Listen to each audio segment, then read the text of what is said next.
Oh no, oh no. Nancy Pelosi, at age 81, has announced that she's going to do a reelection campaign.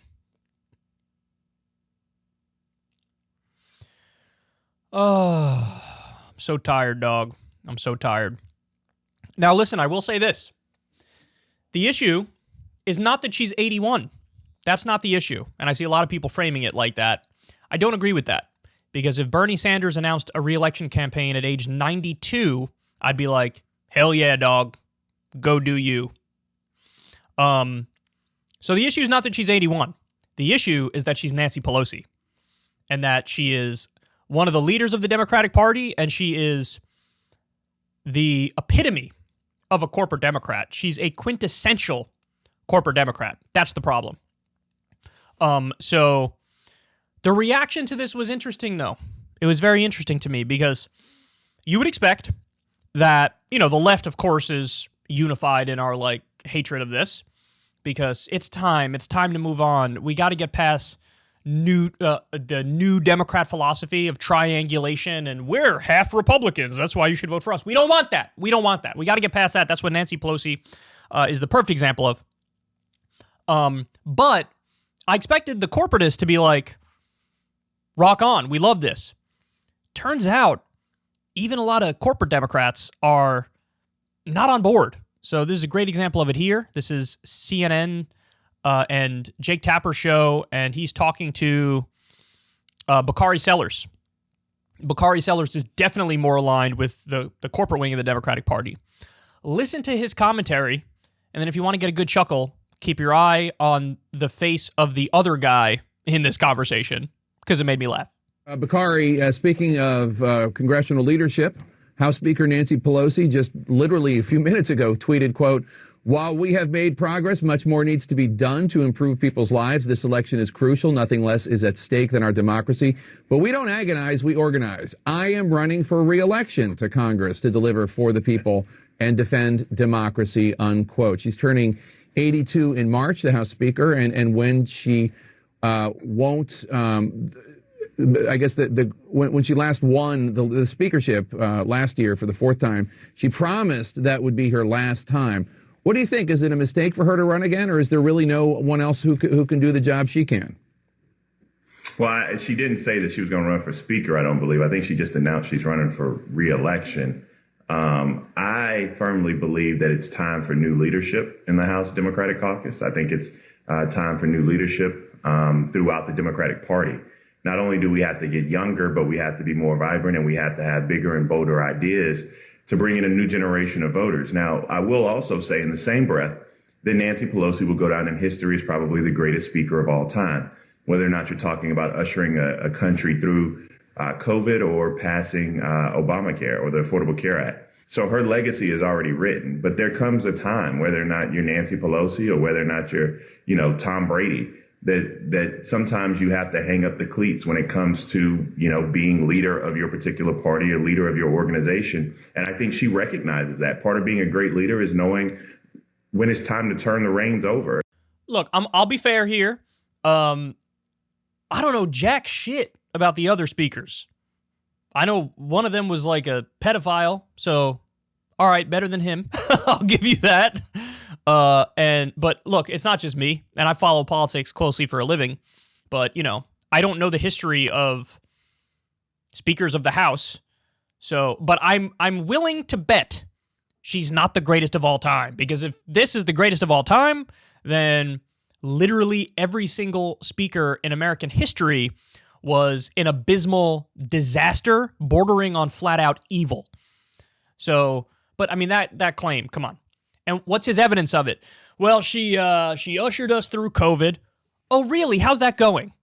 2,000 deaths a week still 2 years into the pandemic? When you look at the actual COVID death rate, when you include not just the official COVID deaths, but what's called the excess deaths. So in other words, here's how many people would die in a normal year. Here's how many more died during COVID that weren't technically COVID deaths, but probably are COVID deaths. When you include them, it's over 1 million COVID deaths already. And he's like, she ushered us through COVID. Well, if this is success, what's failure? What would failure have been? 5 million deaths? I'm seriously asking. And then the other point is, well, there was Obamacare too. So let me get this straight. Democrats, with a supermajority, pass a Republican reform, and that's success? I would categorize that as failure. That's what I would do. You got to remember, guys, you heard this 1,000 times from me, but I'm going to say it 1,000 more. Obamacare, the whole idea behind Obamacare is what's called an individual mandate system. An individual mandate system was birthed by the Heritage Foundation, which is a right-wing think tank, and it was their counter to national single-payer health care. They said, look, the left-wing idea is basically a government takeover of at least health insurance, in some instances health care too. That's their idea. Our idea is keep the for-profit health insurance companies in control and just mandate that everybody has to buy health insurance. Just force people to buy health insurance on the so-called free market. That was Obamacare. You know who used to support this idea? Newt Gingrich, Chuck Grassley. Mitt Romney implemented a version of it in Massachusetts. Now, you could turn around and say, hey, man, it's better than nothing. Fair enough. I'll give you that. But better than nothing doesn't mean it's good or successful. In fact, it's quite the opposite. Not only did it not cover everybody in the country, also the second Republicans got control, they destroyed it in 1,000 ways, so it doesn't stand the test of time, like bold universal programs generally do, like Medicare, for example. The people, Republicans want to destroy those programs. They've had a hard time. Why? Because they're universal in nature. It's harder to destroy a universal program because then everybody loses access to the benefits of it. So, greatest speaker of all time. My ass cheeks, greatest speaker of all time. Are you shitting my dick? Greatest speaker of all time. But I will say, you heard what he said at the beginning there. What he said at the beginning is fair. He's like, look, all right, you had your run, wrap it up.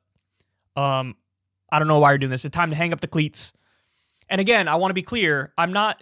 That's not the case because of her age. It's perfectly possible somebody at 81 years old can be doing a good job. That's possible. The age has nothing to do with it. The problem is she is so tied to corporate interests and she represents them over the people. And she's the embodiment of the degradation of the Democratic Party and the movement of the Democratic Party away from being a party of workers. I mean, look, Democrats, before the DLC, they used to take most of their money from unions and teachers and lawyers. They didn't take corporate money, or they certainly didn't take much of it.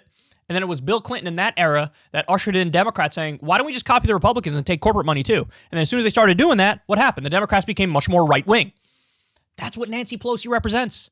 That's what she represents, which is why she either doesn't support bold universal reforms, or if she nominally does, what happens? Oh, would you look at that in the negotiation process? We had to drop all of the universal reforms and we ended up back in our neoliberal original spot. You see a similar thing happening with Build Back Better. Do I trust her to fight for big, bold reforms? No, because she doesn't have a track record of delivering on them ever. Ever. So when you have even Bakari Sellers is saying, all right, dog, wrap it up. What does that tell you? What does that tell you?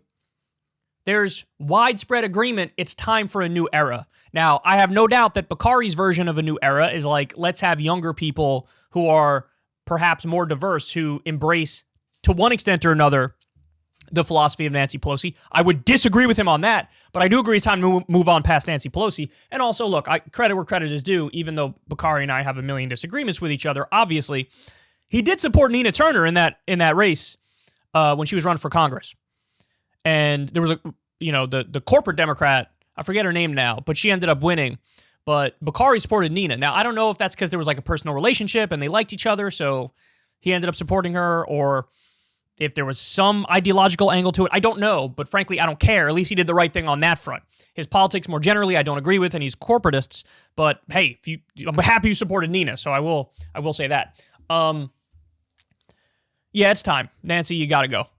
You gotta go. Nobody on the left is happy about this. She has such an underwater approval rating. The other thing is, it really does hurt electorally to have Nancy Pelosi as one of the figureheads of your party, because there is widespread hatred of her. I mean, I don't remember the number off the top of my head, but she's way underwater with her approval rating. Bernie might be the only Democrat that has like an above water approval rating right now.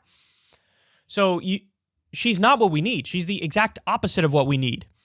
And this geriatric leadership that's totally out of touch is part and parcel of the problem. Again, not because of their age, but because of their politics. So For the love of God, no. Now he says, well, she didn't say she was going to run for speaker. She's going to run for re-election because she had previously promised, I'm done. No, if she runs for re-election, she's probably going to win, and she's probably going to be speaker again. So that's that. Shahid Buttar should have won, but of course, the firing squads were turned on him, and the left ate itself, and it was divide and conquer that worked. If he runs again, I hope he wins. It's a massive uphill battle, as he knows.